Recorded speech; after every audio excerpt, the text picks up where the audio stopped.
How's it going, guys? UOttawaScotty here. Today will be a fun video. We're going to actually break open a 6L6 tube. That's kind of a misleading title to the video because as you can see I've already got one broken apart here. I've got another one here that I've broken open. And then in the next video we will bust open a EL34. You can see that the ones that I'm breaking open here are already dead. That one's got a seal broken, as this one. I dropped this 12 AU7 this morning, and I broke that one. So, and here is my stash of 12 AU7s. We'll talk about these in a future video as well. Today will be all about the 6L6 tube. I'll talk about what I know about it and the various structures, because I think that's an interesting thing. I've always wondered about, we hear about all the elements in a tube, but I think it kind of helps to see how they're arranged and the actual structures and the geometry of a tube, because I think all that's very interesting. So we'll talk about that today on the UOttawaScotty YouTube channel.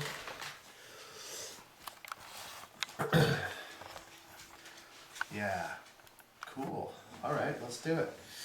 All right, so here are the parts of a tube.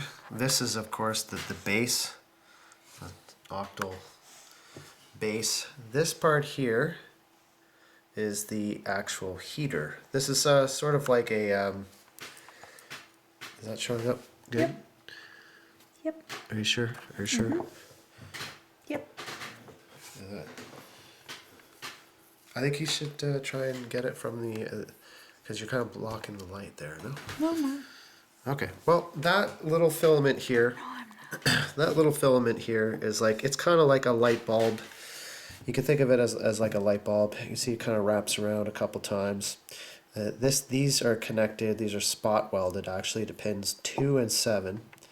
This part here, this little filament, heats up, and it actually goes inside this thing here. This is the cathode, which is coated. You can kind of see that the remnants of the coating that was on there. That's usually some kind of a sometimes strontium or barium, some kind of a metal oxide that is good with what they call thermionic emission, which is, when this thing gets red hot, you get what's called a space charge around this. Or you could say that the electrons are boiling off this cathode. And this heater, it's hard to see, but this is hollow. Can you get that on film? That's hollow. Can you see that? Yeah, it's not light enough. Yeah, I got it. Perfect. Yeah. Yeah, so this fits over. This fits over that. We won't do it because I don't want to break the filament, but that fits inside there. It goes inside, and the cathode sits right in the middle of the tube. So this thing gets red hot, and then over that we have this, which is called the control grid. It's a very small structure, and the cathode fits inside this, and they can't touch. So that's how this goes right here. So if you think back to static electricity, negative repels negative, positive repels positive, positive attracts negative. This is like a highly negative space charge around this. We can control the flow of electrons from the cathode to the plate. This is the plate right here. This is where the electrons are striking this plate. We can control the flow of that by putting a signal on this that is changing from positive to negative and repelling or attracting the electrons around this cathode. It's kind of like a tap, you know? You can turn the tap on and off. So that's actually why they call it a valve, is because essentially it's a valve. You're turning on the flow of electrons, turning the flow on and off really quick with the signal of your guitar. The signal of your guitar is hooked to this little grid here. The electrons fly through this little grid, and then next, that sits inside a screen grid, and you'll notice that there's a difference in color between these two grids. One of them is, the screen grid is actually coated in graphite. It's black, it's got more of a black color to it, and that is to prevent secondary emission, because when the electrons hit the plate, they hit this thing here, they hit it so hard sometimes that they knock electrons off this. That's called secondary emission. The screen grid cuts down on that secondary emission. And it all fits inside this thing like a little Chinese puzzle. It's actually all of this, the cathode, Show us. well, this the last part of this is this part here. This is the Holder. no, actually this is the beam forming. This is the beam forming part of the tube. That was close. Yeah, it fits inside here, and it sort of.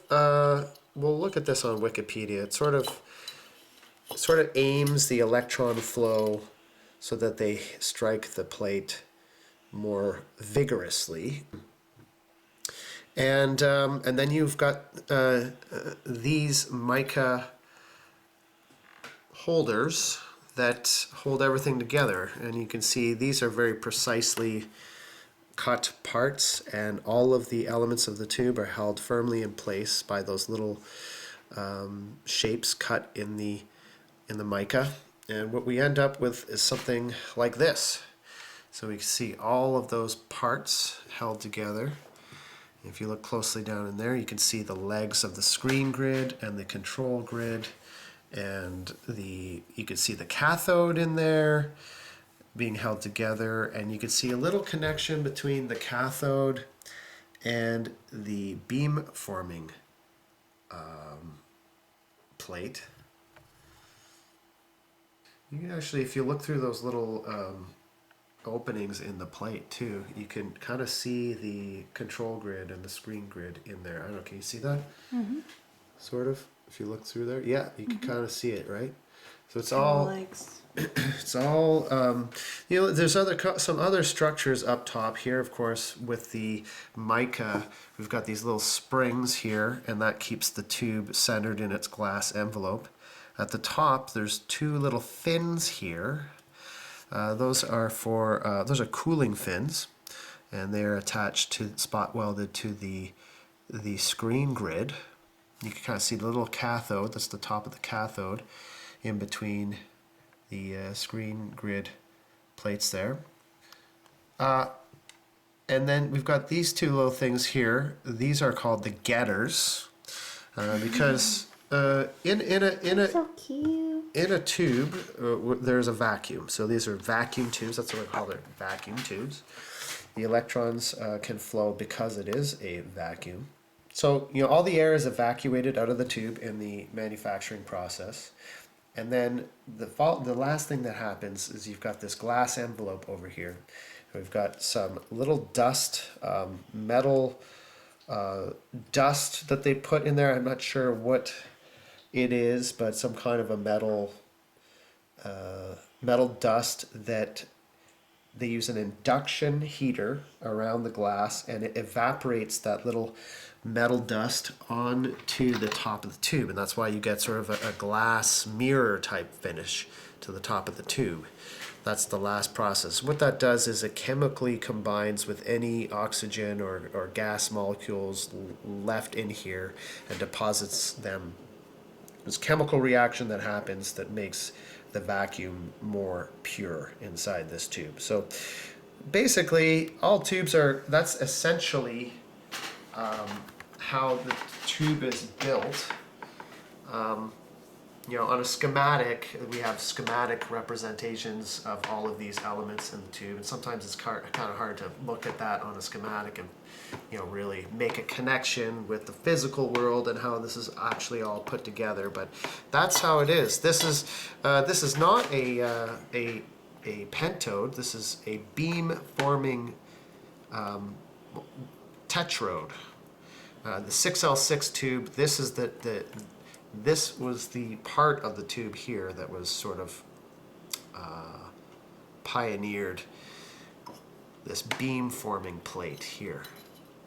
If you look at it, you know, the control grid and the screen grid fit right in here. Yeah, that fits in there. Here, I can put it together. This fits. I'd rather struggle. This fits inside here. And the cathode fits inside here. It's tiny little structures. And this whole thing fits inside the beam forming plate, just like that. And you've got that arrangement there, that arrangement there, and that fits inside the business end of the tube, the plate, right there. So this is where your high voltage exists on this plate here, and that's where your guitar signal hits, and this is the actual. That's when the magic happens. Yeah, it's where the magic happens. That's the actual part right here that's driving the transformer for your output transformer for your speakers. So your speakers are actually directly connected to this part here. So there's a lot of energy going through this part. I will mention one other thing. This is a very thin metal. It's not just your regular kind of steel. You can see it's got a coating on it, and that coating is pretty crucial for you know, cooling and you know, power dissipation, I guess you could say, and preventing a secondary emission also. It's very thin, but it's very rugged. It's very hard. It's very hard metal. So it's not just your regular steel. So anyways, yeah, that's how, those are the parts of a beam forming tetrode. So I'll just say one other thing. The cathode and this beam forming plate, they are tied together electrically within the tube. So that's cool. I hope you enjoyed that. Now this is an EL34. This is not a beam forming tube. This is what they call a pentode. So there are actually 5 different electrical elements in the EL34. These are very common tubes that we find in guitar amps. That tube there does not have a beam forming plate. That has a control grid, a screen grid, and then the third grid it has is called a suppressor grid. Is that the dust? Well, this dust here is, this tube is, that's that white milky part of the tube here. That's what happens when the tube breaks. The air seal breaks, and then, you know, because it's supposed to look like, it's supposed to look like this. It's supposed to look like that. So if you ever see a tube where it's got that white color here, it's blown. It is blown. Yeah. So the EL34 and the 6L6, they're very different tubes. They work, well, I won't say very different, but they work in a different way. So this is a pentode. This is an earlier design, and then the 6L6 with the beam forming plate. This part came along later. But stick around on the UOttawaScotty YouTube channel, because the next tube that's going to get broken open is this one here. And we'll look on purpose, though, right? on purpose. Yeah, might as well. You know. Do you want to tell them how you broke one of those tubes? Well, yeah. Well, yeah. Yeah. So I found a deal on Facebook Marketplace. I woke up to a ruckus. Yeah, JLo woke up. Well, I fell asleep last night with 5012 AU7s in my bed as I was playing with them. before I went to bed. I fell asleep with a big box of those, and I woke up and I knocked them all over the. That was the sound that Jayla woke up to, was tubes all over the floor. So But what do we think? I don't know. I may We have, think the dirt saved them, though, right? sorry. We think that the dirt saved them from breaking, right? That's right, yeah. We're going to start selling, well, I cleaned all these up. These were all dusty. So we're thinking that maybe the dust Held them softened together. the blow, or maybe, I don't know. But this one broke. I broke one. And so, actually, what it's did in... what did we learn? Well, we're going to start, what did we learn? Stop falling asleep with tubes Oh, in your yeah, bed? yeah, yeah. Oh, man. Maybe yeah. you didn't learn that. No. No guarantees. See you I can't- tonight. Yeah. We'll see you tomorrow morning. Yeah, no, this is the, and then so the next video will be breaking this one open and analyzing the geometry and the structures inside the EL34, and then we'll break open a 12 AU7 and see how this one's put together. This is like a little cute one. little miniature Everything's cute. version of that. Here's the thing. There it is. Yeah. Can we see that? Yeah, 50. 40, well, I guess 49. 12 AU7. Yeah, I guess 49 of these now. Mm-hmm. Yeah, so. Yeah. So, I got a lot of fun stuff planned for the channel. We're going to be like designing some circuits. Tubular. Tubular. Totally tubular. I like that. You're on fire today. You're just killing it. Totally tubular. Yeah, we're nerds. We're nerds. Yeah, but anyways, I got.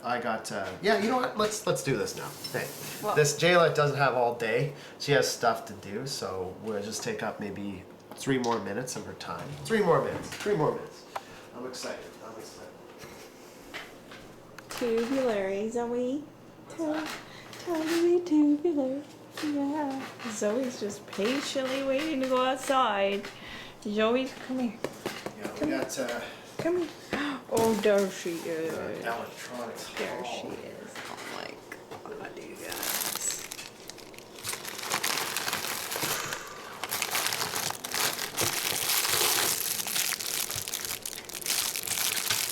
I love it when Scott comes home and tells me I have too much stuff. All right, so Oh, yeah, there's more.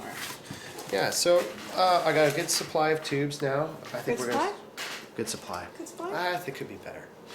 Well, we got. We're gonna start building amplifiers. So experimentation. There's gonna be a lot of experimentation happening on the UOttawaScotty YouTube channel. So we got a lot of fresh tubes on deck. We got 12AX7s coming out of the Yin Yang, AT7s, AU7s. I got tons of those. Got some. These are all brand new, matched pairs. 6L6 GCs. We got some EL34s here.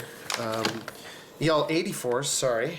These are interesting, Jayla. You probably like this. Is an interesting tube here. You probably like this. It's kind of like a halfway between a power tube and like a bigger, smaller tube.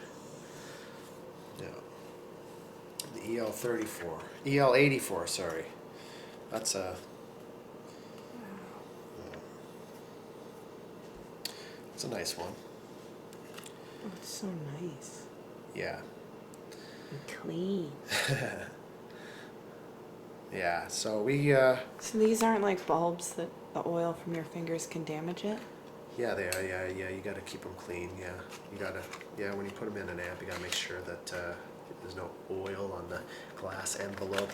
But they so won't break from you just touching them? they won't break. But the idea is that if you get oil on your hands, the glass envelope heats up and it can create a hot spot on the glass. So you don't want that. So you always gotta clean them off before you put them in an amp. EL34s. We got 6 V6s. Two match pairs and another pair of 6L6s. So we're completely set up there. We've got tube sockets coming out the yin yang. We've got tube sockets. Let me show you all this stuff, man. We got tube sockets. Let me tell you. Ceramic tube sockets. How many? We got so many tube sockets, man. Like, we're all set up and ready to go. Look, we got miniatures. We got 9-pin sockets. We got octals. Like, I mean, I'm totally set up. We got biasing. We got all the biasing. Look at this. Look at this. Look at the sockets we got. Calibration modules. All this stuff, man. Little kits for making rectifiers. Look at this. These are cool. Check it out. Check it out. So, yeah, these are for measuring plate voltage, biases for while the amp is in. Yeah, look at all this stuff. Man. More sockets. Look at all the sockets. Sockets here. Man. Socket savers. Socket savers. Oh, it just turns right on. Yeah. Yeah. Look. Wow. More these are, I'll probably sell these. These are rectifiers. How does this power itself? It's got batteries in it. Oh. Comes with its own batteries. Yeah. Yeah, these are all rectifiers. Batteries. I don't know. I really don't know. Asking the important questions. Oh. And then we got a great supply of resistors. We got Resistors. Oh, I like those. yeah. So we got 1/4 watt, 1/2 watt resistors, all values, and then we've got 1 watt. We've got a whole fresh. Oh. Are you? Yeah. So we got 1 watt, 1/4 watt, and 1/2 watt resistors, all values, and more resistor values, and even some inductors. All of our values of inductors. Do they have to make them look so cute? Look at this one. Yeah. So, pretty set up here for amp stuff. Hold on. Just kidding. Pretty set up for amp stuff, and we got all our test You think gear. so? Yeah, I even got You a think really you're nice. set up? I got one more thing to show you. Oh One more my. thing to show you.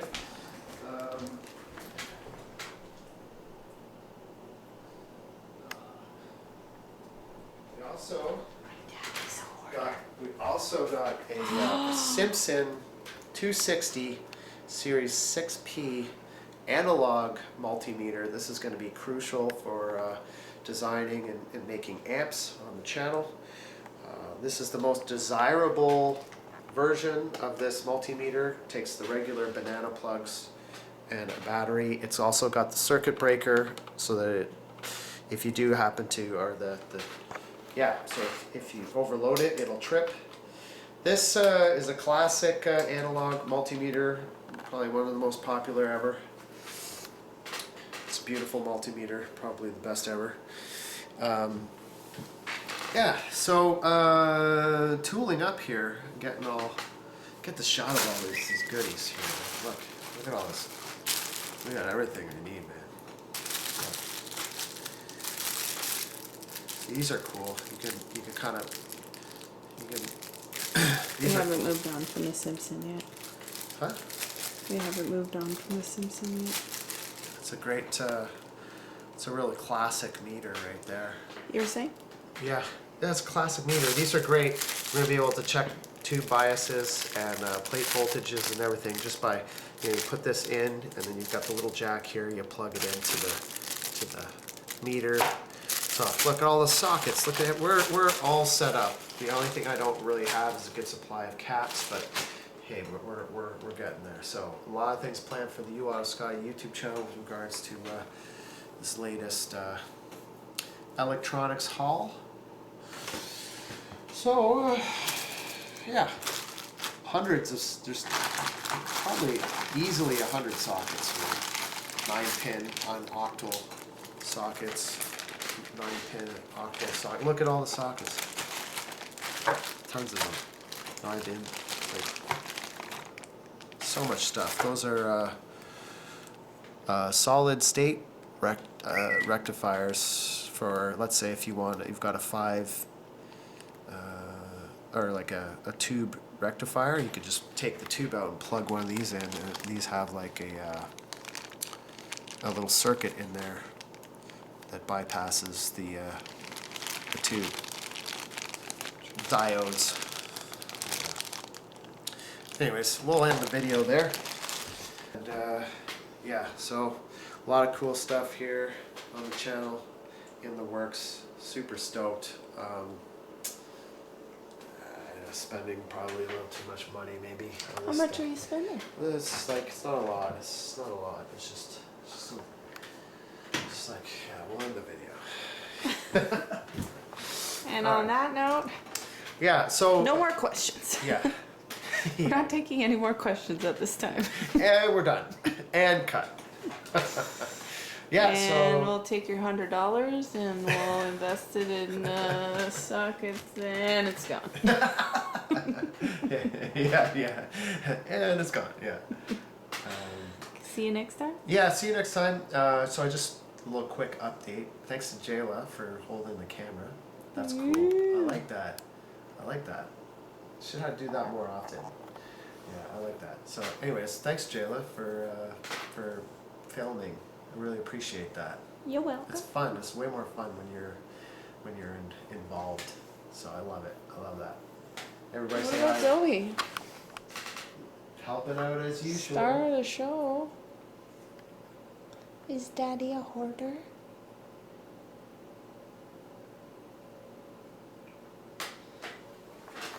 No more questions. No more questions. Okay. Bye. Take care, guys. We'll see you in the next video. What Bye was- for now. You just said there was an update. Well, just this was the update. This was the update. Okay. See you next time. Stop. Hey. No. Okay. Easy. Good girl. Sit.